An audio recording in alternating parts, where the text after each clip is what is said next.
365 Radio. It's time for our weekly segment with NFL Hall of Fame columnist John McClain. Brought to you by Pioneer Steel and Pipe, where customer service is their main focus, and best in metal, steel, and pipe for large or small projects, with 2 locations in Waco and Bryan. Family owned and operated since 1943. John McClain, who, when he puts somebody up for the Hall of Fame, it's not completely a given. But what he did for Chuck Howley, one of the greats in Cowboys history, and the stories behind Chuck Howley and who he did his research and who he heard from, Rick Gosselin, among others. How proud are you still to this day, John, about Chuck Howley getting into that next level? Well, first of all, I got to tell you guys a story. As you know, I volunteered to present him, and he got it. And he has Alzheimer's really bad.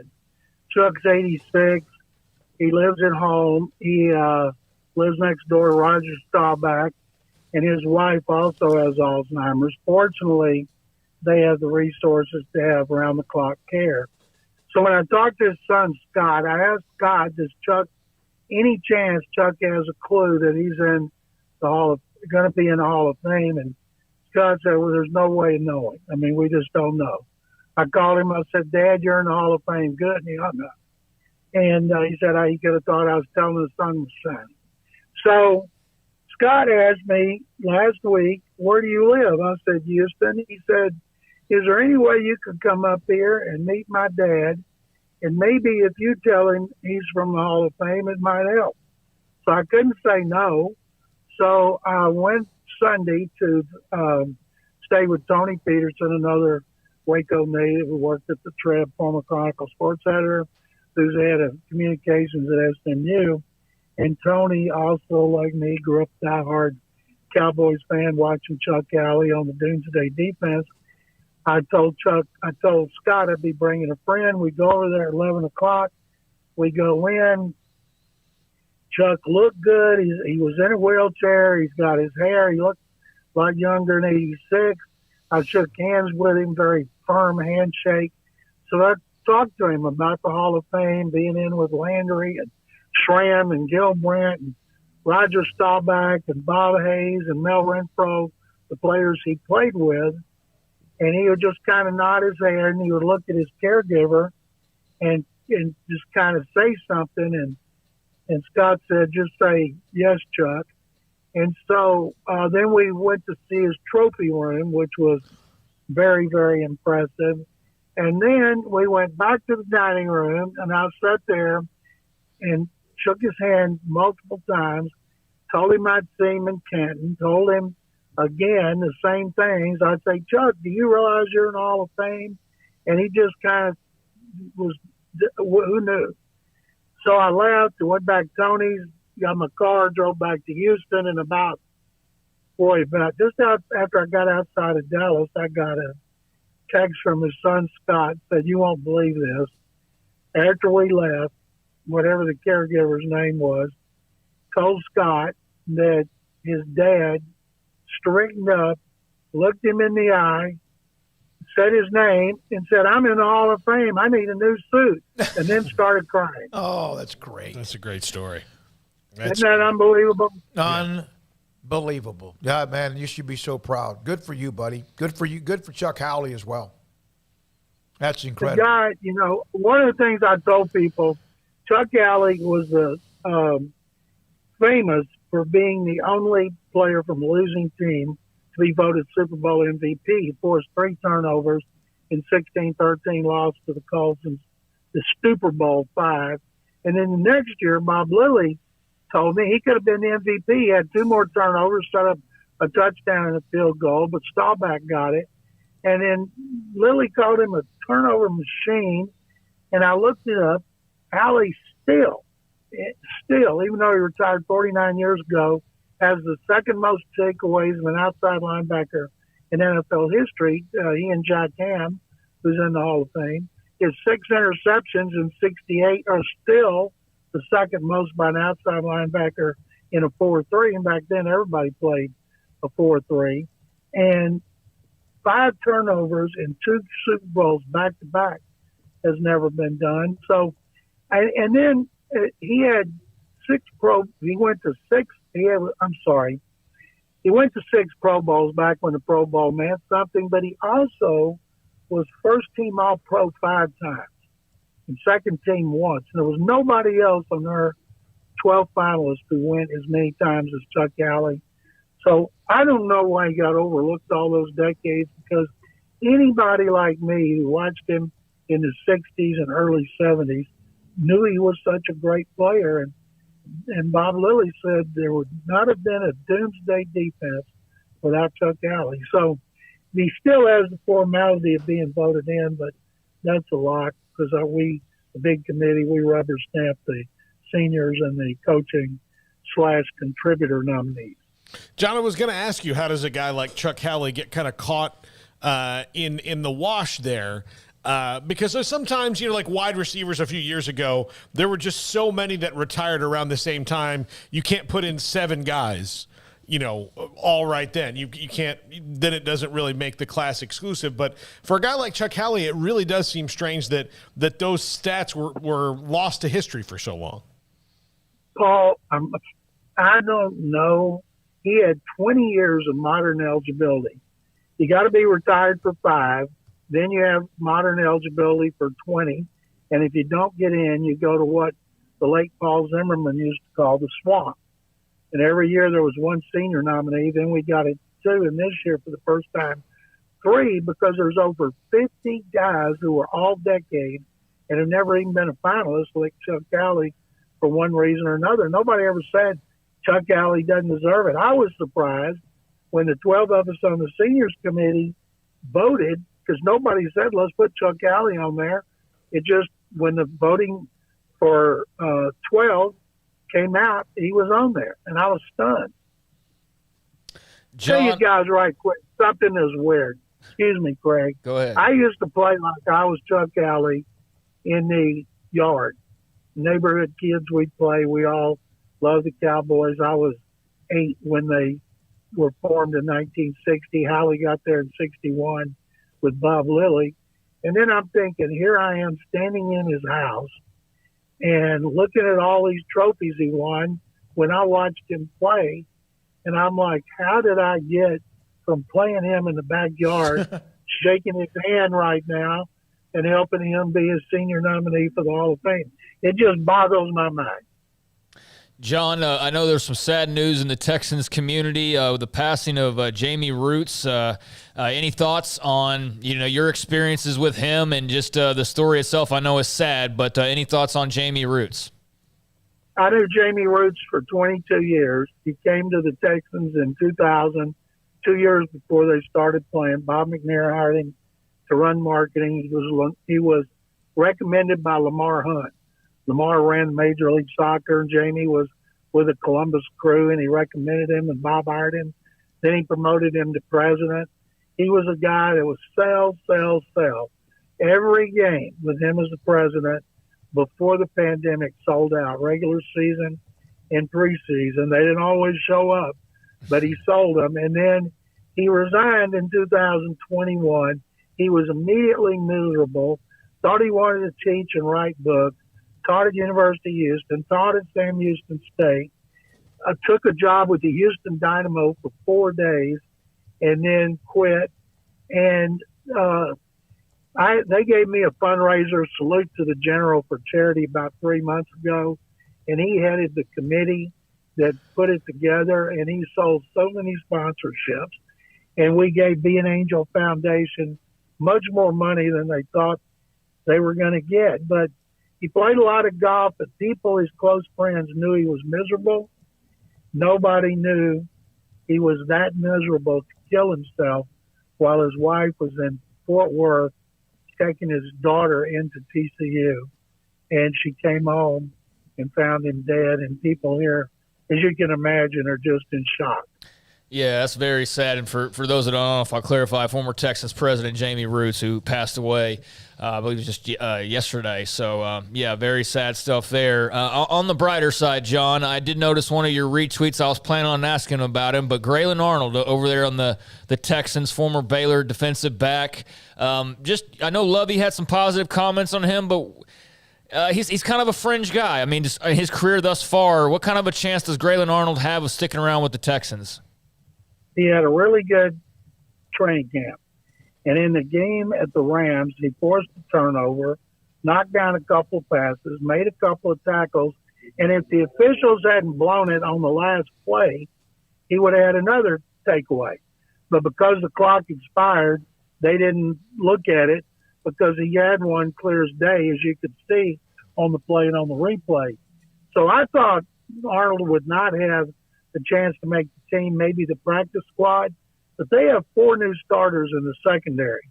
And today after practice, I talked to Jalen Petrie to tell him, the coaches and players think he's doing great and he's doing everything he did at Baylor. And I brought up about Arnold, and he said, he's balling. And between him, Petrie, and Arnold, and the greatest snapper in the history of the NFL, John Weeks, Baylor is well represented. Drew Estrada got hurt, and he hadn't done squat. Yeah, and, there was a stretch, I don't know what day it was, but it was NFL preseason, and you could see the information coming down. Obviously, Terrell Bernard had a scoop and score. Then, that was first week. Yeah, and then Petrie had a tackle for a loss, and then there was Ebner on the throw. Tyquan also had a touchdown. Tyquan's hurt. Treston Ebner's hurt. Yeah. So, it's a little bit different in week 2. Have you seen much of a change? They changed up the way the preseason is now, John. Is it working? Like the Texans, Lovey's going to play his starters a lot Thursday night against the 49ers. It's Amazon's first game for all those hundreds of millions or billions they paid for streaming rights. But Lovey needs Davis Mills, who's not been sharp in preseason, needs to play. He needs to play with the starters who've been kept out, like 3 of the offensive linemen haven't started. Brandon Cooks, his favorite receiver. They need those guys in there because he needs to work. Some teams are holding all their guys out, so coaches have not decided what philosophy they want to use. I do know this. Most of them would rather have joint practices than preseason games. Yeah, I agree. And, heck, those joint practices, I think, are more intense than the preseason games. That's when guys get tired of beating up on each other. Look, Matt Rule and Bill Belichick, yeah. I mean, they had to – I'm surprised they didn't hose their guys down after those 2 days. Well, that's the drawback of joint practices. They don't like fights. And yet they do have them. They're inevitable. It's hot. They hit each other. I've been 2 places with the Texans where they had to stop the joint practices early because of fighting, once in New Orleans, once at Washington's training camp in Richmond, Virginia, and that's not what the coaches want. But still, they get more out of it because they can control everything. In this last preseason game, it's not about making the team. Coaches know who's going to be on the team. They've had them throughout the offseason, OTAs. They've seen them behind the scenes in the classroom. They know their level of intelligence. So really, this one, for some people, like the Texans, is about getting sharp for the opener, but others is just let a lot of scrubs not going to be on the team go at it, and at best they're going to make the practice squad. John, what's the story behind Brady being gone from practice? I loved a story last week by a woman on the internet who said he was being the Masked Singer, which is a Fox show, Yep. and that he committed to it when he thought he was retiring. And she even told some song by a famous artist called Seven Rings. Now, everybody shot it down. He said he was on vacation with his family in the Bahamas. Well, if that's the case, why didn't he just say, hey, I'm going on vacation for 2 weeks because I promised Giselle and the kids when I was retired, so I'm going to do it, and that'd be it. So I'm wondering if he is indeed the Masked Singer, he can't let it out. The whole show, which I've never seen, is about surprise, and we're not going to know till the season's over. But they sure botched it if it was just a vacation with his family. Yeah, John, I'm shocked you've never sat down and watched The Masked Singer. From the promos, it seems like a joculous time of revealing celebrities. I have no interest in watching Rudy Giuliani, Antonio Brown, and some of these other quote-unquote celebrities sing while they're disguised. And I think that Gronkowski do it, considering he's 6'6". Yeah. You know, if I saw anybody 6'6", I'd start picking basketball players and maybe some tall football players. John, Baker Mayfield got named the starter for the Panthers, which I don't think should be much of a surprise, even though he did get there kind of late. I thought that while I'm in no way telling people that he's going to win a Super Bowl, that he gets kind of a raw deal with his public perception. Do you think that the criticism of him is totally fair? If you would ask anybody that covers Browns, they'd say absolutely, because he warred with them from the first year. But the fact is, he was healthy 2 years ago. That he was the first Browns quarterback since '69 to win a playoff game on the road. But then he got hurt last year, and it all fell apart. And when he's healthy, he's been good. If he's healthy and he's got Christian McCaffrey with him, if he's healthy, it wouldn't surprise me if they don't upset the Browns in that first game against Jacoby Brissett. But as far as he's feisty. You know, he walked off news conference one time because he didn't like a question. So he went to war with them. They won. He's gone. And you know he'd love to stick it to the Browns, and he loved to stick it to the media critics. John McClain, who, as we said off the top, well, he said when Craig asked him about Jamie Roots, I've known him 22 years. You do how many shows a week? Your mind still amazes me, John. How many different talk shows do you do? 5, 6, 7, 8, what? 11 shows in 6 cities, 3 podcasts. I'm about to start a new job with 2 podcasts. And then I'm going to start writing 6 times a week in 2 weeks. I'll let y'all know what it is next week. Did I tell you guys last week about, about all the Baylor commits who were on the all-Houston, 5 Baylor commits were on the all-Houston area preseason football team. No, you did not. Touchdown Club of Houston. No, you did not. I was a speaker. Wade Phillips was being honored as Touchdowner of the Year. And because they introduced those kids, usually they have one or none. And when I got up on the podium to speak, I said, let me tell you 5 who've committed to Baylor. And those of you who haven't committed, you should seriously consider Baylor. And I said, as a proud graduate from 1975, Baylor's got a great thing going on. And I'm going to teach you 3 words that you're going to know a lot. Stick 'em Bears. And I did that, and they couldn't do anything about it. I don't know if I broke NCAA rules by telling the kids that had not committed to go to Baylor. And afterward, one tight end named Hawkins Polly from Stratford High School here came up with his dad, and he brought a friend of his, and his best friend on the team. And I said, well, where are you going? He said, well, I'm kind of narrowed it to Stanford and Vanderbilt. And I said, well, you need to go to Baylor with your good buddy. And I said, I'm going to spread the word down in Waco, up in Waco, that you'd love to be considered by Baylor. And so it was fun talking to him. Hudson Hawkins Polly's going to be a journalism major. I gave him my cell, told him, text me anytime. I'll help you as much as I can. And he and his dad were just great. And I met one more and his dad. Can't remember their name, but I'm fired up to see if these kids are on the team when it's after the season and they have another big event. But Baylor is kicking some serious butt off the field, not just on the field. John, I wouldn't worry about NCAA rules. I don't think there are any anymore. Yeah. We could have all said that at the same time. You didn't break anything. There are no rules now. There are. I'm sorry I couldn't say, hey, you guys are uncommitted. Would you like $1 million to go on Sikkim Sports once a week? Yeah. I wish I could have done that. We do that. And I think some of us have been doing the NIL deals. Paul did a bunch with the offensive linemen. By the way, when he mentioned Stanford and Vanderbilt, that's pretty impressive that were 2 schools that he was looking at, the other young man looking at to play college football at those 2 places that never did contact me when I was younger. I know that for sure. John, we appreciate you so much. Thanks, guys. Take them. Sick 'em. John McClain, Hall of Fame. What a memory, Hall of Fame columnist. What an incredible memory that he has.